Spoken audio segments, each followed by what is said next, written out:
Hello everyone. So, welcome back to my channel.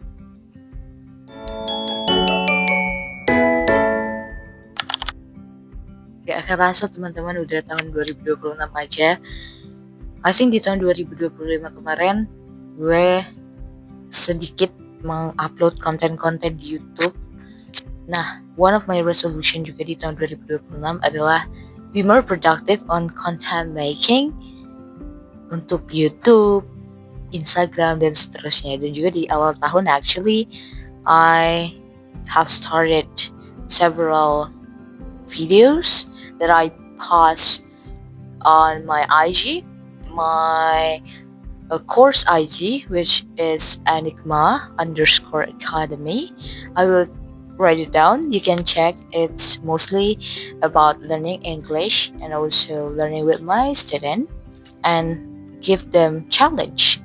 So you can find it out. Dan di video kali ini gue tuh pengen banget ngebahas perihal self-sabotaging atau sabotase sendiri. Karena menurut gue di tahun 2025, hal yang paling sering gue lakukan itu adalah mensabotase diri gue sendiri. Dan itu without kesadaran full atau gue gak notice bahwa gue sedang mensabotase diri gue dan gue terus melakukan itu seperti itu. Sebelum kita lanjut ceritanya, gue pengen kasih tau dulu apa itu self-sabotaging. Jadi sabotase diri itu adalah perilaku-perilaku atau simptom-simptom yang kita manifestasikan yang menghambat progres kita sendiri tanpa kita sadari bahwa hal itu adalah hal yang menghambat.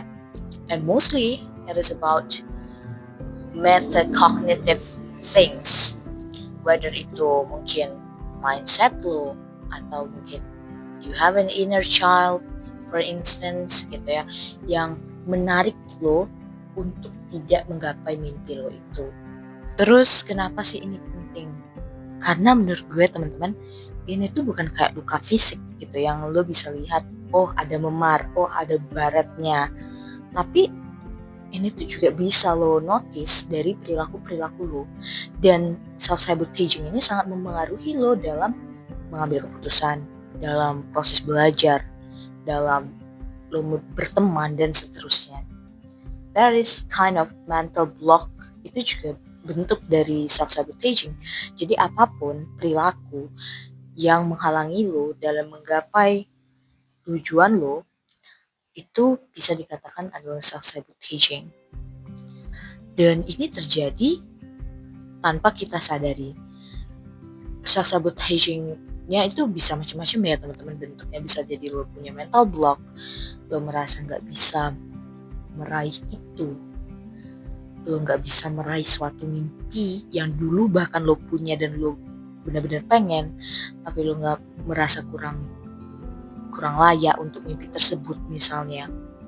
Dan bisa jadi itu disebabkan karena lingkungan lo yang gak percaya bahwa lo bisa seperti itu, dan itu akhirnya menarik lo mundur untuk itu gitu. Atau mungkin teman-teman punya luka yang membuat mindset teman-teman menjadi mengeneralisir semua hal yang seritme dengan itu adalah penyebab luka yang sama.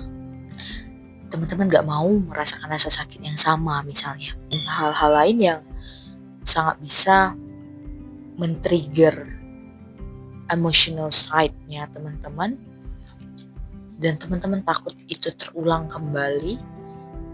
Dan that is why you stop doing it. Gue pribadi juga sangat mengerti ya perasaan-perasaan di mana kita tuh kadang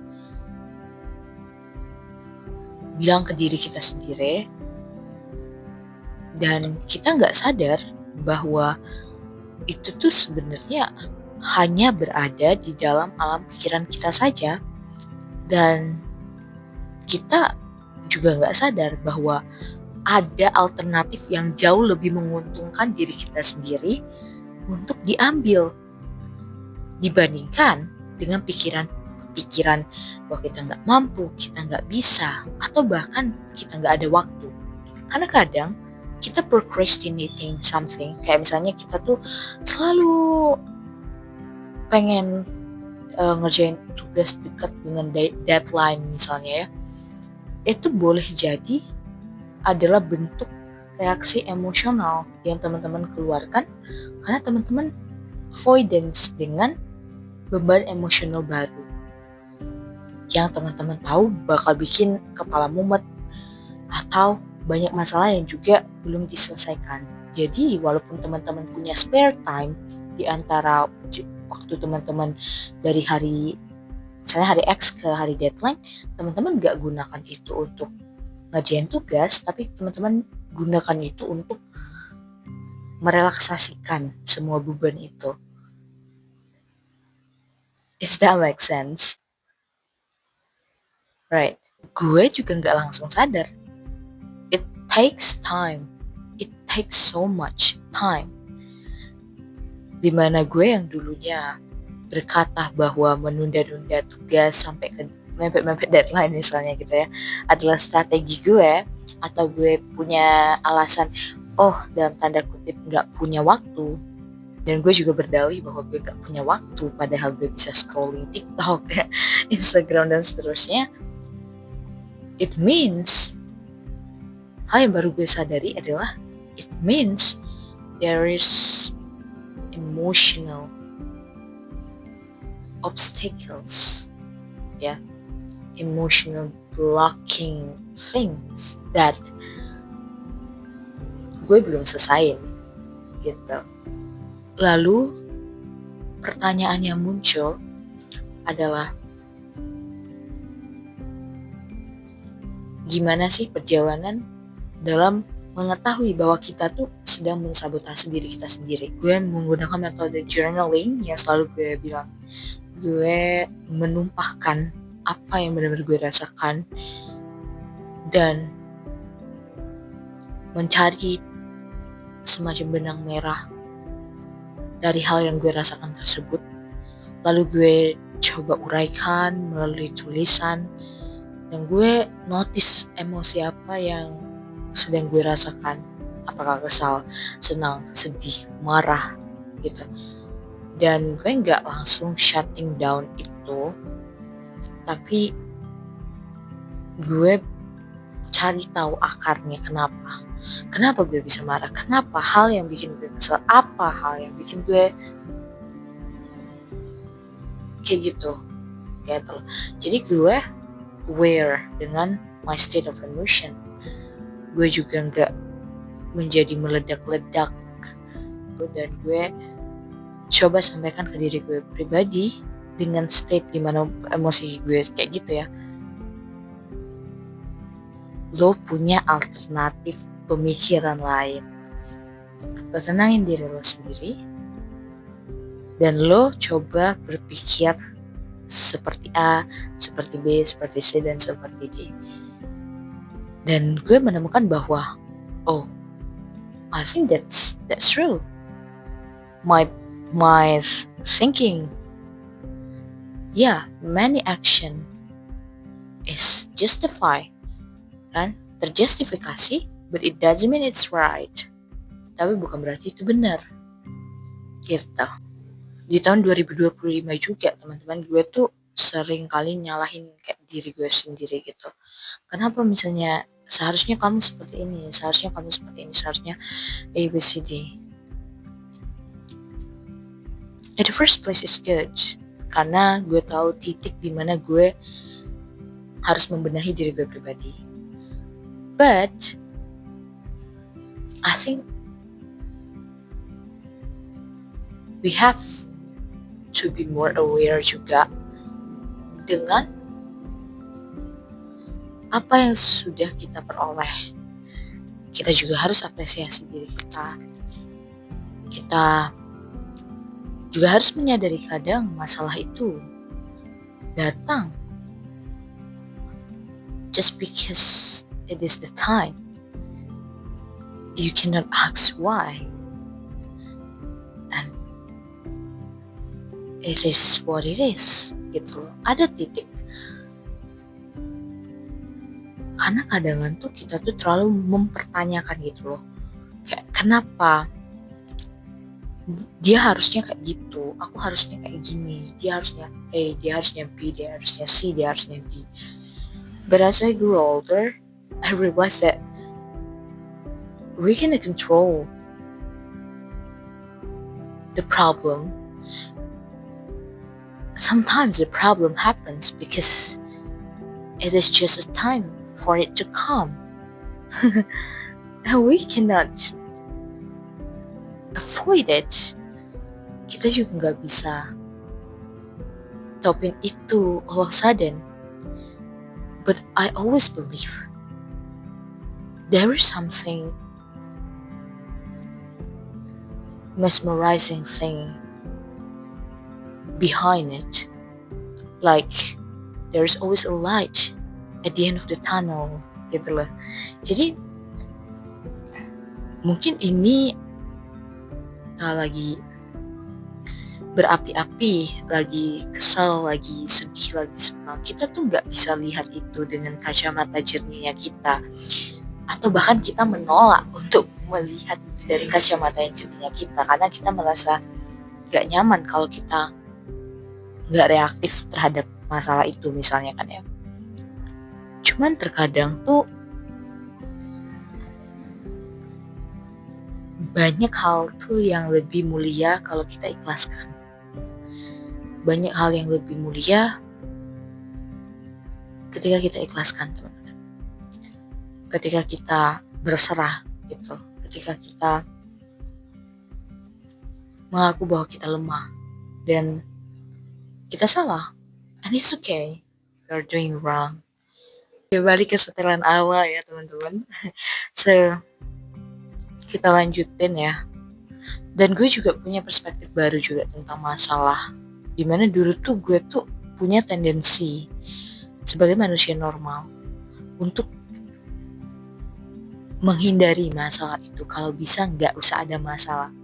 Tapi semakin gue kesini, gue semakin sadar you cannot live with a problem, you know. It's impossible.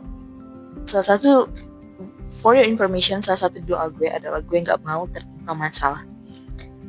Tapi as I grew older, I realized that the problem itself makes me grow so much. It taught me the lesson that I don't know that I needed. Gitu lah. Itu juga membuka banyak gembok-gembok yang mungkin terkunci dulu ya dari diri kita untuk semakin mengenal diri kita sendiri. Problem orang kan beda-beda ya teman-teman. Ada yang mungkin they have insecurities, they have financial things ya, financial problem dan seterusnya. I think it's a very good power to you to shift that. I never say it's easy once again, but I think it's like additional fuel for you to move gitu, to do something. Konsep redefining itu juga sangat-sangat penting bagi gue pribadi, karena ada ternyata ya teman-teman, setelah gue nulis ternyata banyak konsep-konsep yang di otak gue yang gue nggak sadar selama ini gue punya ya teman-teman. Salah satunya adalah gue selama ini nih ternyata melihat sesuatu itu dengan helikopter rasa takut, helikopter antisipasi, gimana kalau A, gimana kalau B, gimana kalau C. Dan gue berusaha memvalidasi bahwa hal itu bakalan terjadi. Like I always mengantisipasi the worst case scenario, but I never see the best case scenario that probably have also the same chance to happen. As simple as that. Jadi pemikiran gue selama ini tuh lebih mengarah ke pesimis, because I thought it's more realistic, but it's not match with my energy that have a lot of things that I want to accomplish, right? Therefore, I think I need to change it to be more optimistic. His kindly reminder for all of us that if you have a dream, if you have something that you want to accomplish, believe at yourself that someday you will achieve it. Or if you really, really want it, actually it's a symptom that you already got it. You already got it in the future. So, it's so amazing, right? So, to start this year, I do hope that we always believe in ourselves. We have to be more ambitious. We have to be more aware about ourselves. We have to forgive ourselves, forgive each others also, because they still learn. It's not easy, but I know you can do it. Right, everyone, so this is the end of my video today. Semangat karena ini awal tahun. So thank you very much. See ya. Bye bye.